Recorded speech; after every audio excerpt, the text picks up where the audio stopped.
بسم اللہ الرحمن الرحیم۔ السلام علیکم میرے پیارے دوستو، آج ہم آپ کی جو ویڈیو لے کر آئے ہیں اس کا ٹاپک ہے نفس کو کنٹرول کیسے کیا جائے، اپنے نفس کو کنٹرول کیسے کیا جائے۔ تو آئیے دوستو ویڈیو شروع کرتے ہیں۔ ویڈیو کے اینڈ تک ہمارے ساتھ رہیے گا، بہت ہی دلچسپ بات ہے۔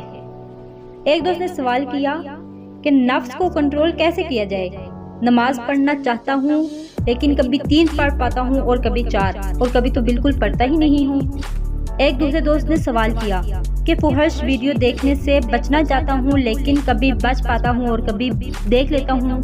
جواب سنیے کہ نفس کے بارے میں ایک اہم بات ذہن میں رہے کہ یہ آپ کا اپنا اور اپنا ہے بھی اور اپنا نہیں بھی، کہ یہ آپ کا دوست بھی ہے اور آپ کا دشمن بھی ہے۔ اس میں ایک ضدی بچے سے لے کر ظالم دشمن تک کے تمام کردار موجود ہیں جنہیں یہ بخوبی نبھاتا رہتا ہے۔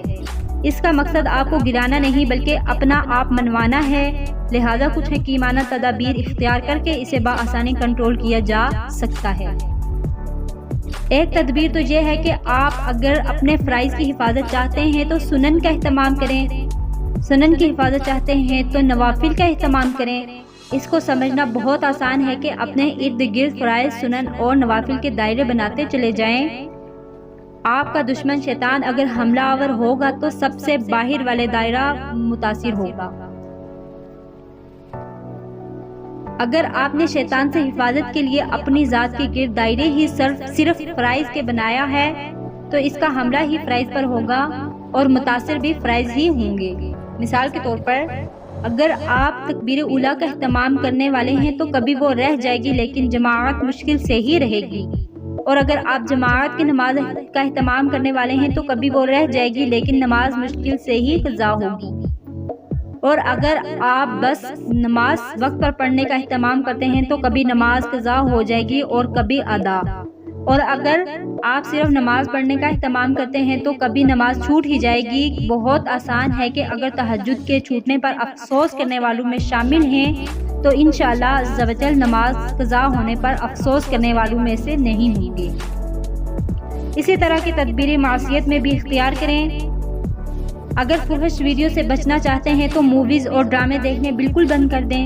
اگر موویز اور ڈراموں سے بچنا چاہتے ہیں تو وقت گزاری کے لیے مزاحیہ ٹاک شوز وغیرہ دیکھنا بند کر دیں، اور ایسا مستقل طور پر کریں تو انشاءاللہ عز و جل ضرور فائدہ ہوگا۔ اب اگر شیطان کا حملہ ہوگا بھی تو سب سے باہر والے دائرے پر۔ دوسرا یہ کہ اپنے نفس کو یہ احساس دلاتے رہیں کہ اس کی مانی جا رہی ہے، یہ بہت ضروری ہے، ورنہ تو وہ آپ کو گرانے کی پوری کوشش کرے گا، اور اگر وہ اس کوشش میں لگ گیا تو گرنا آپ ہی کا مقدر ہے، اس کا نہیں۔ اس کا مطلب یہ ہے کہ اس کی چھوٹی چھوٹی خواہشات پوری کرتے رہیں تاکہ اسے اپنے غالب ہونے کا احساس باقی رہے۔ اگر نماز پڑھنے کو دل نہیں کر رہا تو اسے یہ کہیں کہ چلو نماز پڑھ لو، اس کے بعد تجھے آئس کریم کھلاتا ہوں، یا وہ کھلا دیں گے کہ جس سے وہ خوش ہوتا ہے، بس اسے یہ احساس ہو جائے کہ اس کی مانی گئی ہے۔ بھائی یہ اپنی منوانے کے معاملے میں بیگم سے کم نہیں، اچھی طرح سمجھ لو۔ اب بے وقوفوں کی طرح اس کی ہر بات مان لو یا اسے لولی پاپ دیتے رہو، یہ تمہاری عقل مندی اور سمجھداری پر منحصر ہے۔ تو دوستو اسی کے ساتھ میں اجازت چاہوں گی۔ اگر آپ کو ہماری ویڈیو پسند آئے تو سبسکرائب کر دیں ہمارا چینل اور بیل آئیکن کا بٹن دبا دیں۔ شکریہ، اللہ حافظ۔